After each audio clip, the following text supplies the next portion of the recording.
Bonjour coach. Bonjour madame, vous allez bien? Ça va. Vous aussi ça va? Oui, ça va. Il fait pas chaud?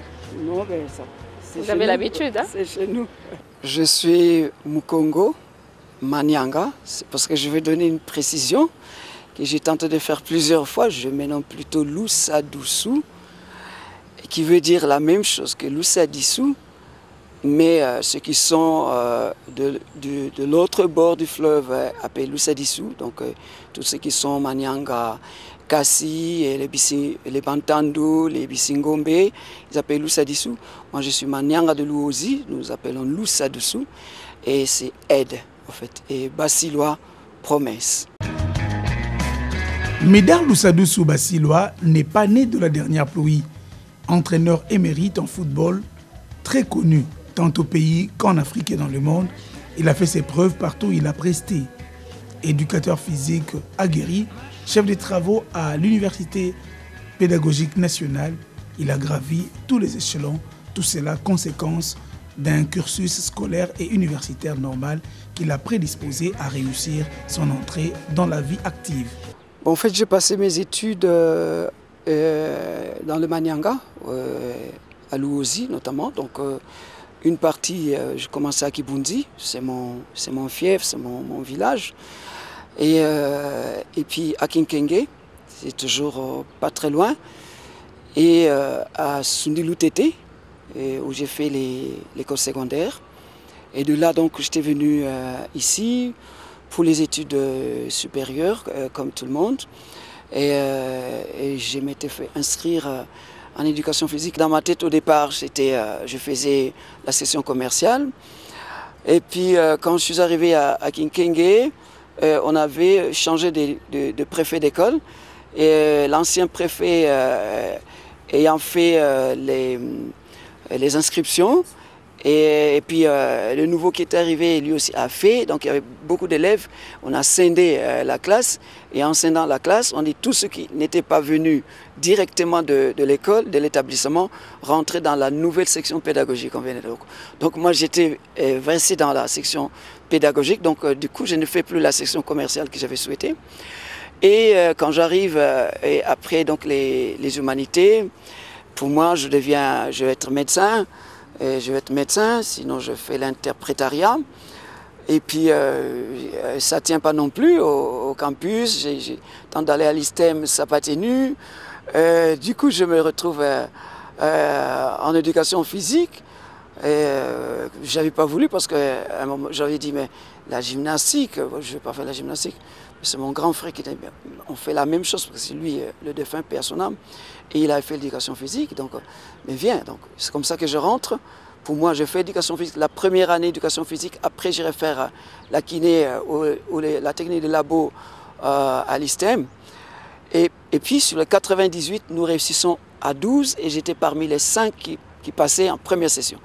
Donc, du coup, j'ai dit, c'est mieux que je reste là. Peut-être que ça va aller.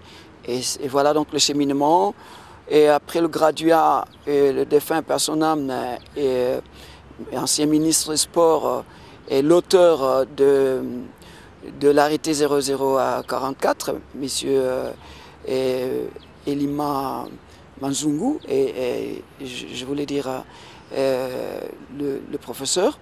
Donc lui qui a créé une école d'entraîneurs, et il m'a dit d'aller à l'école d'entraîneur. Et à l'époque, je n'avais pas de moyens pour payer l'école d'entraîneur. Donc un mois après, quand il vient, j'étais en première licence, en première année licence, il arrive, il dit pourquoi tu ne vas pas? Je lui dis je ne peux pas payer. Il dit, et puis il me blâme, il dit non, j'ai dit que tu dois aller. Et voilà comment je viens à l'école et d'entraîneur. Et donc de là, mes enseignants étaient encore paix à son âme, peu à leurs âmes. Donc il y avait l'entraîneur Makombo, Ali Makombo, qui était le professeur d'éducation physique, du cours de préparation physique. Et puis le feu Ntingi aussi, et les deux. Donc je suis rentré à l'école. Et donc pour passer le stage, on m'a proposé de venir à Daring pour faire stagiaire du feu Makombo, qui était entraîneur Daring et qui était mon professeur à l'école d'entraîneur. Et c'est comme ça donc que je passe mon premier stage en 1982 à Imana.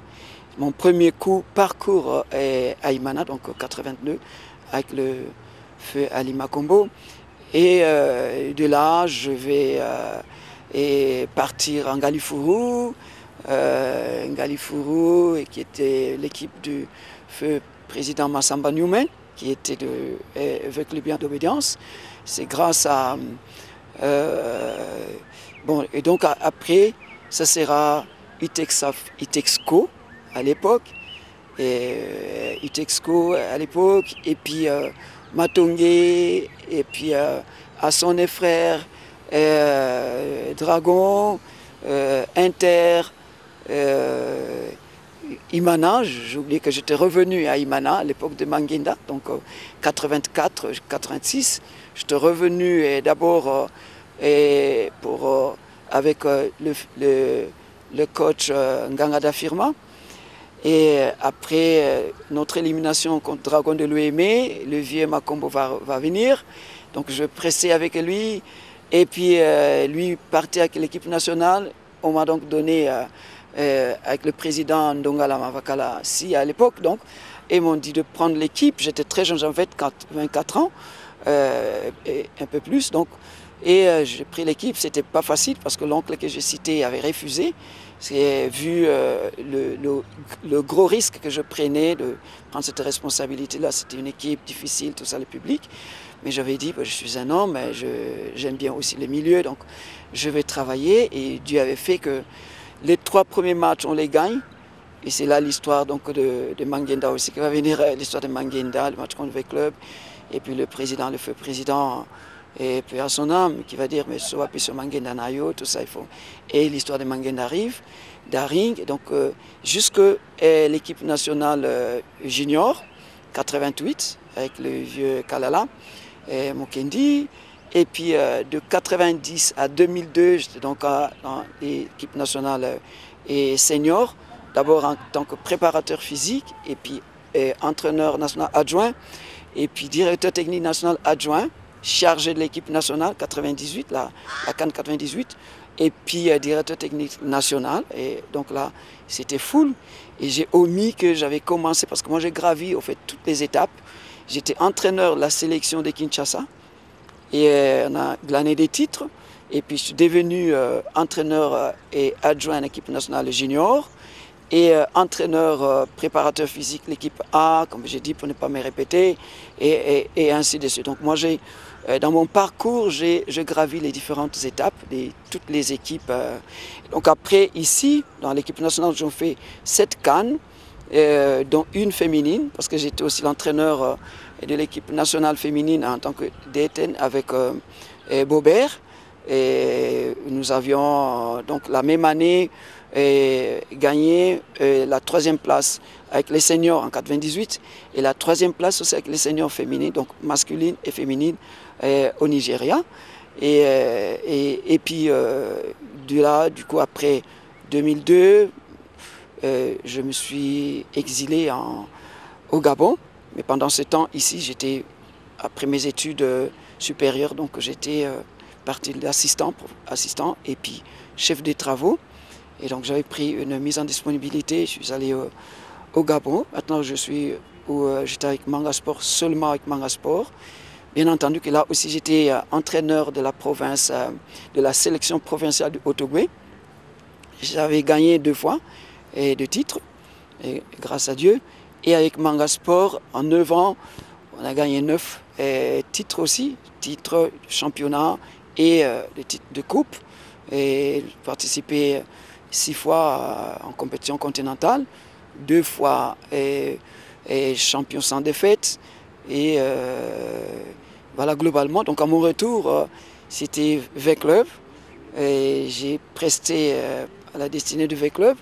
Et jusqu'à la compétition de Sekafa et Kagame en Tanzanie. Nous étions sortis aussi 3e. Et puis de V-Club, j'ai mis un temps de repos à la maison. Et puis Daring est arrivé. Et lorsque le coach avait déposé, et donc moi, on m'a sollicité pour que je vienne à la rescousse, ça c'est le président Moussangania, à la rescousse de l'équipe qui n'avait pas d'entraîneur principal. Rentré par la grande porte dans ces milieux difficiles, il a bénéficié d'un encadrement providentiel et d'un entourage des entraîneurs expérimentés. Son parcours est riche en expérience et en exploits. Quelques-uns de ses collaborateurs témoignent. Bon, moi personnellement, avant que je ne puisse travailler avec lui, je fus son joueur. Donc d'abord dans l'équipe des Dragons, à l'équipe nationale des juniors, et il a fait de nous des espoirs jusqu'à ce que j'ai eu la grâce d'aller même de faire le football professionnel. Donc c'est d'abord des professeurs qui m'ont donné cours en tant qu'entraîneur pour avoir mon diplôme. Aujourd'hui, moi, je suis devenu instructeur FIFA. Je crois que c'est un monsieur d'abord qui a d'abord la conscience de son travail et il aime bien le football parce que tout ce que nous avons bénéficié aujourd'hui, voilà que nous sommes en train de le restituer aussi aux jeunes. Je crois que ça, c'est un monument, c'est toute une bibliothèque pour la République démocratique du Congo sur le plan footballistique. Il a acquis beaucoup plus la sagesse et la maturité. On sent maintenant quelqu'un de posé, même quand vous parlez football, on sent il ressort l'expertise. Donc cela veut dire qu'il a vraiment beaucoup progressé et n'oubliez pas qu'il a fait 10 ans en dehors du pays au Gabon. Il est resté au haut niveau en jouant beaucoup plus de compétitions africaines. Je crois que c'est quelqu'un qui a atteint la maturité. Aujourd'hui, c'est beaucoup plus au niveau de la conception, la planification, l'orientation dans le développement du football qu'on doit beaucoup plus l'utiliser parce qu'au vu aussi du profil de sa carrière, parce que n'oublions pas qu'il est professeur licencié en EPS, éducation physique et sportive. C'est la base même du développement de toute activité physique. Je crois que c'est quelqu'un qui est vraiment très très important pour la nation aujourd'hui. Ses qualités et son tempérament comme meneur d'hommes font souvent l'objet des polémiques. Observateur averti, ses vérités franches et ses réactions font de lui un homme de caractère avec son calme imperturbable devant n'importe quelle situation. Je suis un chrétien et pratiquant et vous savez, je m'appuie sur ma conscience spirituelle, mais je suis aussi un intellectuel et j'étais à l'école, donc j'ai aussi ma conscience professionnelle. Alors quand je double les deux et je table sur la vérité, sur l'objectivité, et sur le sérieux du travail, on me le reproche. Il y en a, il semblerait, qui disent que je ne parle pas, je ne suis pas imposant. Plutôt, je suis réservé comme tout intellectuel. Je ne suis pas un homme timide, j'essaie de donner mes points de vue et les soutenir quand j'estime que ça vaut la peine. Et je suis très réservé parce qu'effectivement, j'essaie de tourner ma langue 7 fois avant de parler. Et quand je dois agir, et notamment pour ce qui est par exemple la prise de décision pour la sélection d'un joueur, pour amener un joueur, mettre un joueur sur le terrain, pour les choix tactiques, et tout cela, je vais puiser sur mes connaissances footballistiques, mes connaissances d'entraîneur, avant de prendre des décisions. Quand bien même je suis à l'écoute, c'est que peut-être que les gens ne comprennent pas. Quand je suis devant le public qui parle, vous pouvez venir au stade, lorsque le public, des fois après l'entraînement ou après un match, je suis entouré d'une centaine de gars qui vont aussi faire, qui crient, et puis je commence à donner des réponses parce que je suis à l'écoute. Vous savez, dans ce qui s'est dit, sous la colère, il peut se dire quelque chose qui est prémédité aussi. Donc je sais lire dans le public, ça ne vient pas de lui. Et ça doit venir de quelqu'un d'autre qui est peut-être très réfléchi, qui a analysé une situation mais qui n'a pas eu le courage de me parler. Il passe par quelqu'un d'autre. Donc c'est pour ça que moi je tiens compte de tout le monde, des avis des uns des autres. Si je peux répliquer, je réplique. Là où je pense que c'est ça aussi mon métier, c'est ça aussi être un responsable. On subit le coup, on n'a pas nécessairement besoin d'aller expliquer aux gens. Parce que les explications, je ne peux les donner qu'à mon comité sportif. Et pour les autres, je donne des informations. Et c'est là que souvent, des gens pensent qu'il fallait que je parle. Il y en a qui reprochent « Pourquoi tu ne te mets pas debout ?» à certaines rencontres. Et je les vois aux matchs amicaux. Mais quand je viens de match amical, je viens observer les joueurs qui n'ont pas presté dimanche. Je les mets dans une condition telle qu'ils se sentent à l'aise. Je n'oriente pas. Moi, je suis en train d'observer un comportement que je voudrais voir et ressortir sur le terrain des joueurs.